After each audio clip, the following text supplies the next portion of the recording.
नमस्कार।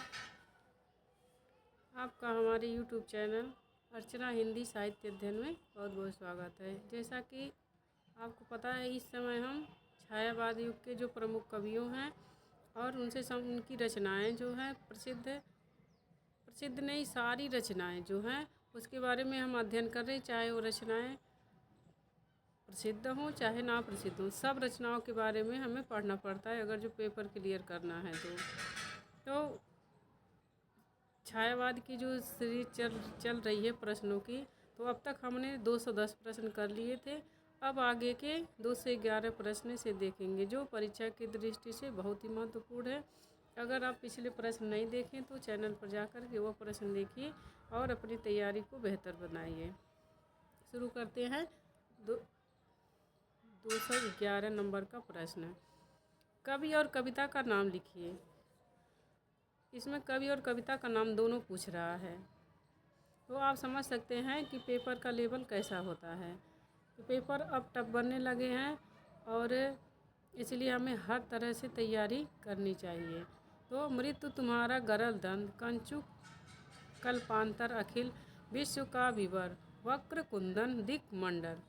यह किस कवि की रचना है और किस रचना से है? अज्ञेय विवर, पंथ परिवर्तन, निराला कल्पांतर, मुक्तिबोध, गरल दंत। तो इसका भी करेक्ट आंसर हो जाएगा जो यह है पंथ के परिवर्तन कविता से है। पंथ की ताज कविता किस भावधारा का प्रतिनिधित्व करती है? प्रश्न पूछ रहा है कि जो पंथ की ताज कविता है वह किस भावधारा का प्रतिनिधित्व करती है? छायावादी, प्रगतिवादी, प्रयोगवादी, हालावादी, माने कौन सी विचारधारा से संबंधित है? तो पंथ की जो ताज कविता है वह प्रगतिवादी है। पंथ की कविताओं को, जो कविताएं हैं जिनके साहित्य को 4 भागों में विभाजित किया गया है, छायावादी, प्रगतिवादी और प्रयोगवादी और अरविंद दर्शन से प्रभावित है। तो इनकी जो है, इनका साहित्य 4 भागों में विभक्त है। तो जो ताज कविता है यह प्रगतिवादी है। निराला की निम्नलिखित रचनाओं में से किस रचना को हिंदी का शोक गीत कहा जाता है? मोस्ट इम्पोर्टेंट है। राम की शक्ति पूजा, सरोज स्मृति, वनवेला, स्नेह निर्झर, बह गया है। तो बी करेक्ट आंसर हो जाएगा। सरोज स्मृति को हिंदी का शोक गीत कहा जाता है क्योंकि यह अपनी पुत्री सरोज की जब उसकी मृत्यु हो जाती है तब ये लिखे हैं। सुनकर क्या तुम भला करोगे, मेरी भोली आत्मकथा, अभी समय भी नहीं, थकी सोई है मेरी मीन व्यथा। उपयुक्त काम पंक्तियाँ निम्नलिखित में से किसके द्वारा रचित हैं? सियाराम शरण गुप्त, अयोध्या सिंह उपाध्याय हरिऔध, मलिक मोहम्मद जयसिंह, जयशंकर प्रसाद। तो इसका डी करेक्ट आंसर हो जाएगा जयशंकर प्रसाद। रामचंद्र शुक्ल ने रहस्यवाद के मूल अर्थ में किस छायावादी कवि को सर्वाधिक प्रमुख माना है? इसमें पूछ रहा है कि माने किसके छायावाद युग के कवियों में सबसे ज़्यादा रहस्यवाद किनकी रचनाओं में मिलता है? प्रसाद, पंत, निराला, महादेवी वर्मा से किनकी रचनाओं में मिलता है? तो डी करेक्ट आंसर हो जाएगा महादेवी वर्मा की रचनाओं में मिलता है।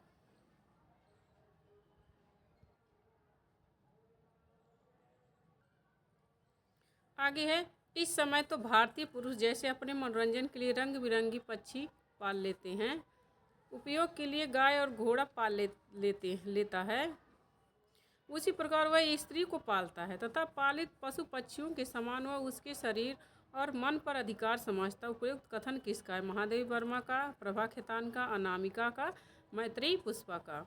तो इसका एक करेक्ट आंसर हो जाएगा महादेवी वर्मा। महादेवी वर्मा ने स्त्रियों को जागरूक करने के लिए निबंध लिखा है, श्रृंखला की कड़ियाँ, यह उससे है।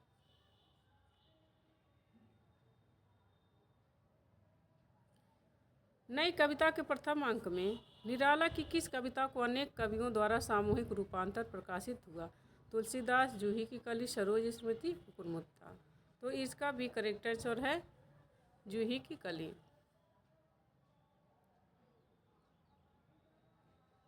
सबका निचोड़ लेकर तुम सुख से सूखे जीवन में, बरसों प्रभात हिमकन सा आंसू इस विश्व सदन में।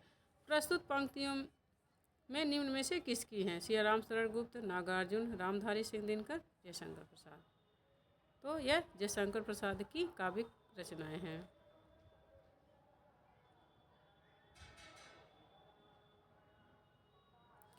हिंदी काव्य में जो छायावादी युग है वही उपन्यास एवं कहानियों के संदर्भ में कौन सा युग है? गांधी युग, भारतेंदु युग, प्रेमचंद युग, जयशंकर प्रसाद। तो हिंदी में जो छायावाद है वही उपन्यास एवं कहानियों में प्रेमचंद युग है।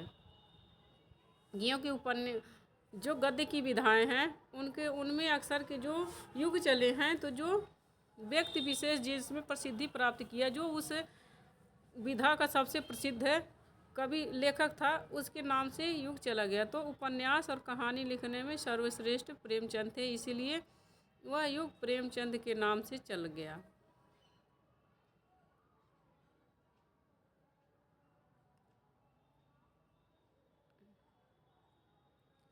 कामायनी के संदर्भ में असत्य कथन को चिन्हित कीजिए। इसमें कामायनी के संदर्भ में असत्य कथन पहचानने को बोल रहा है, तो इसमें 3 सत्य हैं और 1 असत्य है। यह कृति अभेद मूलक का अद्वैतवाद का शंखनाद करती है। यह नारी सृष्टि के लिए संजीवनी है। इस कृति में मानवीय संवेगों का उदात्तीकरण नहीं है। यह शाश्वत जीवन और मानुष कल्याण का काव्य है। तो इसका सी करेक्ट आंसर हो जाएगा। इस कृति में मानवीय संवेगों का उदात्तीकरण नहीं है, तो यह गलत है। रविंद्र कविता कानन के लेखक हैं सूर्यकांत त्रिपाठी निराला, अज्ञेय, महावीर प्रसाद द्विवेदी, हरिवंश राय बच्चन। तो इसका एक करेक्ट आंसर हो जाएगा। रविंद्र कविता कानन के लेखक हैं निराला।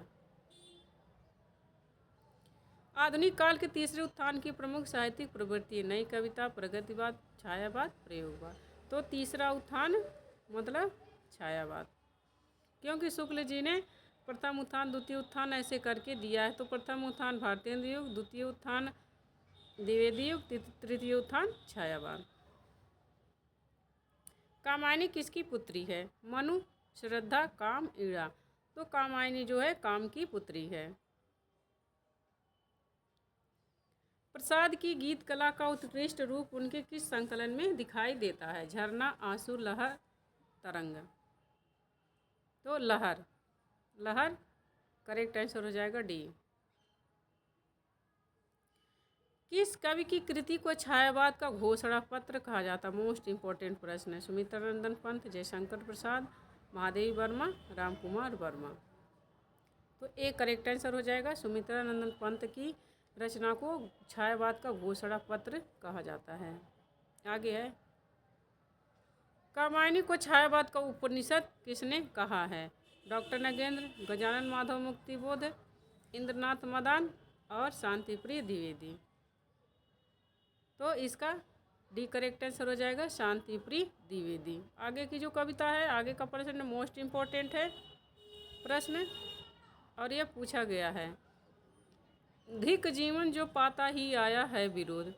पंक्ति में किसके जीवन सत्य की अभिव्यक्ति मिलती है? निराला, हनुमान, लक्ष्मण, विभीषण। इसका एक करेक्ट आंसर हो जाएगा यह निराला के। आलोचक लोग मानते हैं कि जो राम की शक्ति पूजा में निराला राम के मुंह से कहला रहे हैं। यह पंक्तियाँ अगर जो इस तरीके से पूछे कि यह पंक्तियाँ किसने कही है, तो यह राम ने कही है। लेकिन तो विद्वानों आलोचकों ने यह बताया है कि जो यह पंक्तियाँ हैं यह निराला के जीवन की हैं, और उसमें निराला खुद कह रहे हैं, राम के माध्यम से कहवा रहे हैं। छायावाद की प्रमुख वृत्तियाँ कौन सी हैं?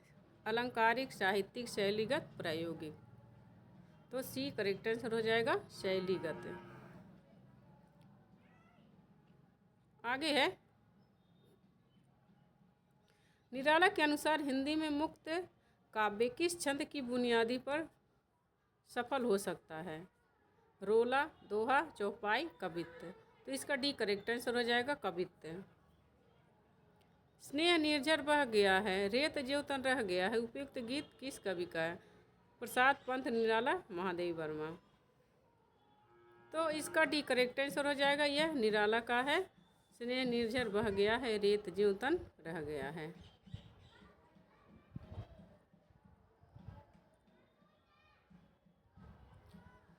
सुमित्रानंदन पंत की किस प्रसिद्ध कविता परिवर्तन उनकी किस काव्य संकलन में सर्वप्रथम प्रकाशित हुई थी? जो परिवर्तन कविता है किस काव्य संकलन में प्रकाशित हुई थी? ग्रंथ, वीणा, परिमल, पल्लव।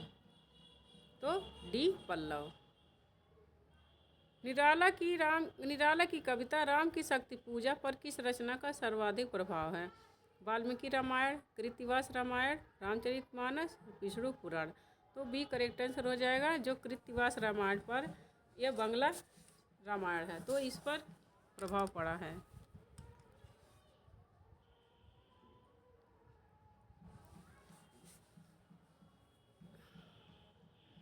अंग्रेजी में जिसे रोमांटिसिज्म कहते हैं, हिंदी में उसे क्या कहते हैं? नई कविता, प्रयोगवाद, प्रगतिवाद, छायावाद। तो सी करेक्ट आंसर हो जाएगा, छायावाद।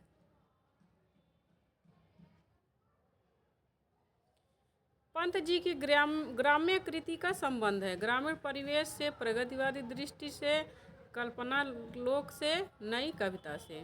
तो जो ग्राम्य है उसका संबंध ग्रामीण परिवेश से है। साहित्यिक क्षेत्र में सर्वाधिक विरोध किसका हुआ था? निराला प्रसाद, निराला, दिनकर, हरिऔध। तो बी करेक्ट आंसर हो जाएगा। साहित्यिक क्षेत्र में सबसे ज़्यादा कवियों में जो विरोध हुआ था वह निराला का हुआ था, और इसलिए हुआ था कि इन्होंने मुक्तक छंद जो मुक्त छंद है उसको लिखने की परंपरा शुरू की। स्वच्छंदतावाद कवि जो दोहा चौपाई में छंद को स्वच्छंद में मुक्त छंद का प्रयोग किया था, इसीलिए इनका सबसे ज़्यादा विरोध हुआ था। उसके बाद में इन्हीं को सबसे ज़्यादा सम्मान मिला जब प्रगतिवाद युग में यह सब कवियों द्वारा लिखा जाने लगा।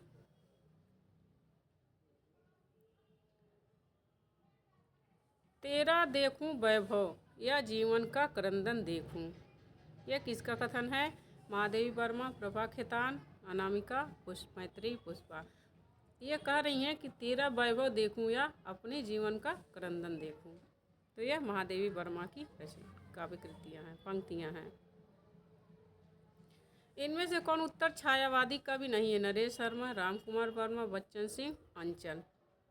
तो रामकुमार वर्मा उत्तर छायावादी कवि नहीं है। इस करुणा कलित हृदय में अब विकल रागनी बजती है, क्यों हाहाकार स्वरों में वेदना असीम गरजती है। पंक्तियाँ, इन पंक्तियों के रचनाकार हैं सियाराम शरण गुप्त, नागार्जुन, रामधारी सिंह दिनकर, जयशंकर प्रसाद। तो यह जयशंकर प्रसाद की रचना है।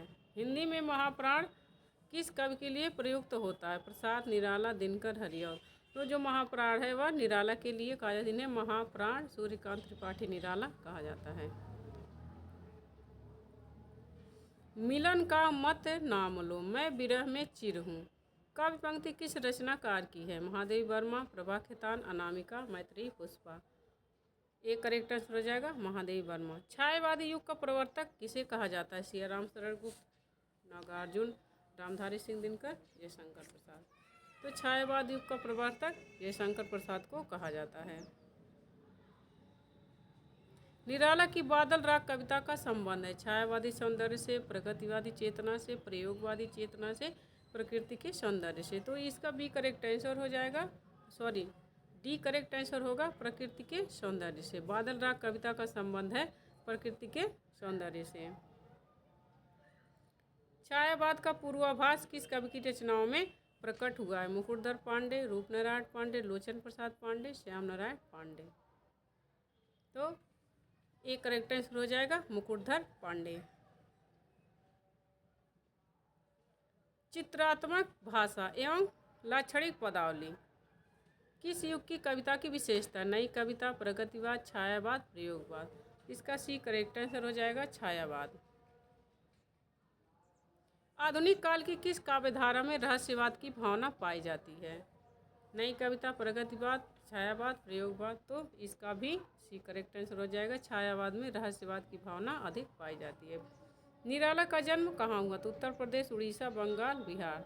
सी करेक्ट आंसर हो जाएगा, बंगाल। निराला की निम्नलिखित कविताओं में से कौन लंबी कविता नहीं है? भिक्षु, कुकुरमुत्ता, सरोज स्मृति, राम की शक्ति पूजा। तो एक करेक्ट आंसर हो जाएगा, भिक्षुक लंबी कविता नहीं है।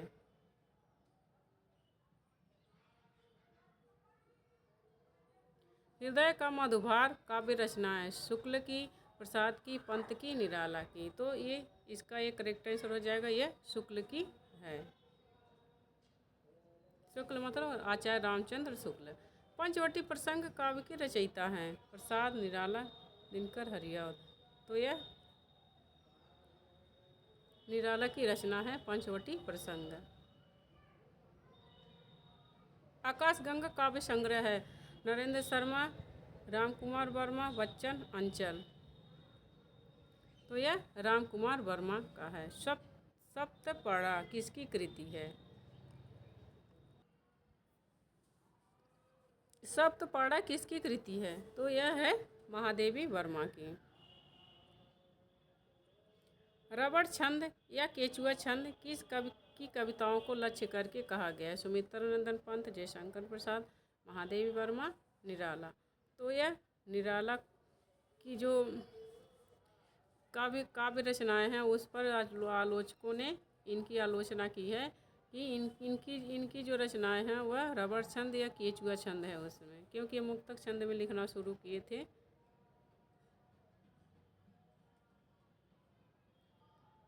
जयशंकर प्रसाद कि किस कृति को पहले ब्रजभाषा में तथा बाद में खड़ी बोली में रूपांतरित कर दिया गया? रस में आंसू, प्रेम पथिक, महाराणा का महत्व। तो इसी करेक्ट आंसर हो जाएगा प्रेम पथिक। पहले ब्रजभाषा में लिखे थे, फिर बाद में खड़ी बोली में उसे रूपांतरित कर दिए। आगे है जूही की कली। निराला की जूही की कली उदाहरण है मात्रिक छंद, मुक्त छंद, वार्णिक छंद, इनमें से कोई नहीं। तो इसका भी करेक्ट आंसर हो जाएगा मुक्त छंद। छाया में वक्रता का वैभव मिलता है। प्रसाद के काव्य में निम्नलिखित में से किसका उत्कर्ष मिलता है? कह रहे हैं छायावाद में वक्रता का वैभव मिलता है, लेकिन प्रसाद के काव्य में किसका उत्कर्ष मिलता है? विदग्धता, अभिव्यंजना, चारुता, चमत्कार। तो बी करेक्ट आंसर हो जाएगा अभिव्यंजना।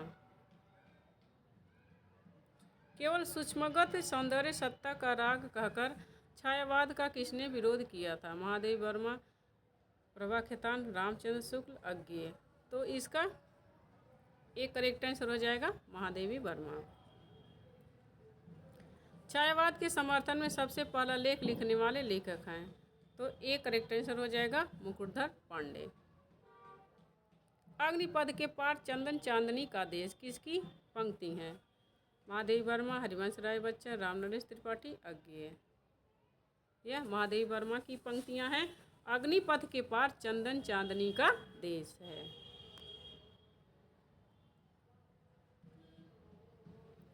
प्रसादकृत प्रलय की छाया की विषय वस्तु की केंद्र में है? महाराणा का प्रताप का पराभव, पद्मिनी का अग्निदाह, जल प्रलय, रानी कमलावती का पश्चाताप। तो डी करेक्ट आंसर है।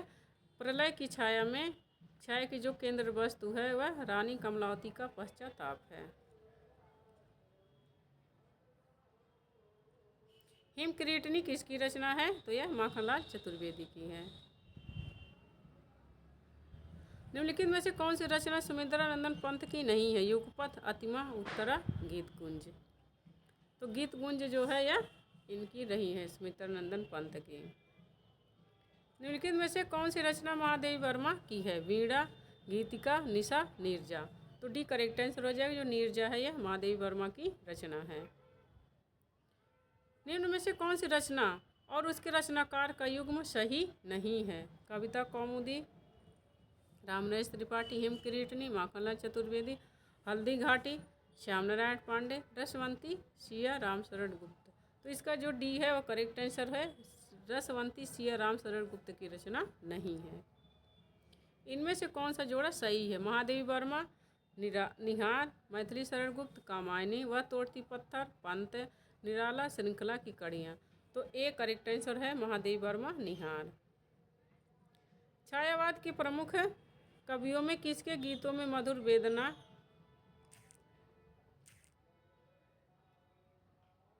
की अधिक अभिव्यक्ति है?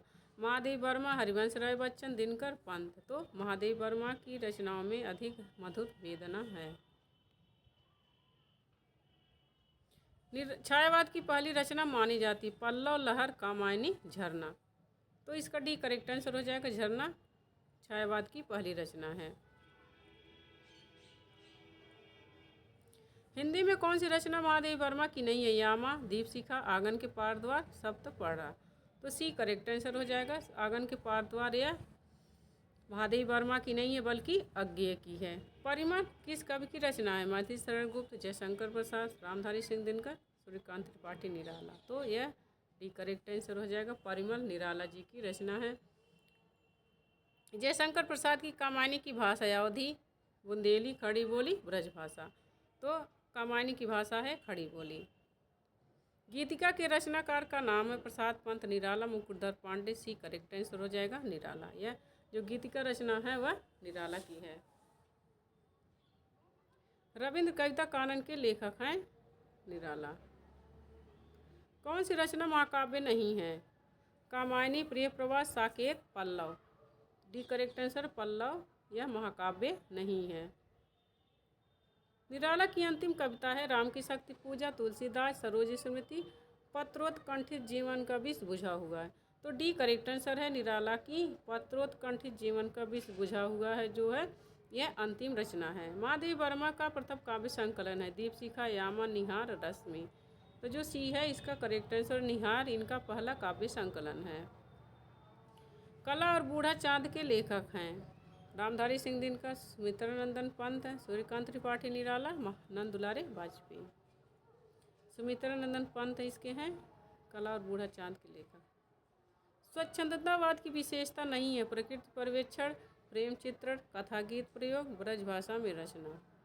डी करेक्ट आंसर है ब्रज भाषा में रचना। आंसू है मुक्तक काव्य संकलन, अतुकांत काव्य, प्रबंध काव्य, खंड काव्य। तो यह आंसू जो है यह मुक्तक काव्य संकलन है। उर्मिला किसका प्रबंध काव्य है? नरेंद्र शर्मा, रामेश्वर शुक्लांचल, बालकृष्ण शर्मा नवीन, नागार्जुन। तो यह बालकृष्ण शर्मा नवीन की रचना है उर्मिला। दुख की पिछली रजनी बीच, विकसता सुख का नवल प्रभात। यह किस काव्य कृति का प्रबोध वाक्य है? तो यह कामायनी का है। कामायनी बहुत ही प्रसिद्ध रचना, यह पेपर में आया हुआ प्रश्न है। तो इसके जो महत्वपूर्ण काव्य पंक्तियां हैं वह हमें याद होनी चाहिए, आप उसे जरूर याद कर लें।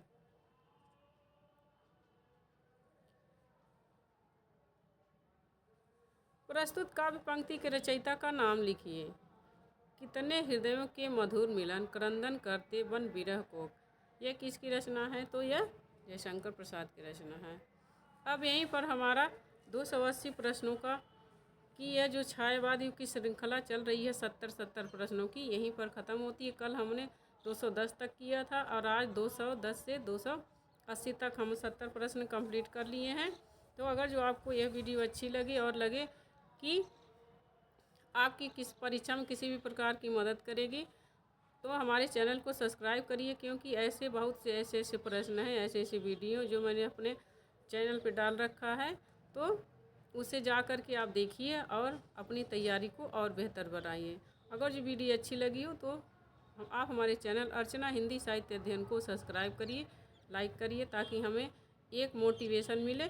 तो मिलते हैं नेक्स्ट वीडियो में इसके आगे के प्रश्नों के साथ। तब तक के लिए नमस्कार।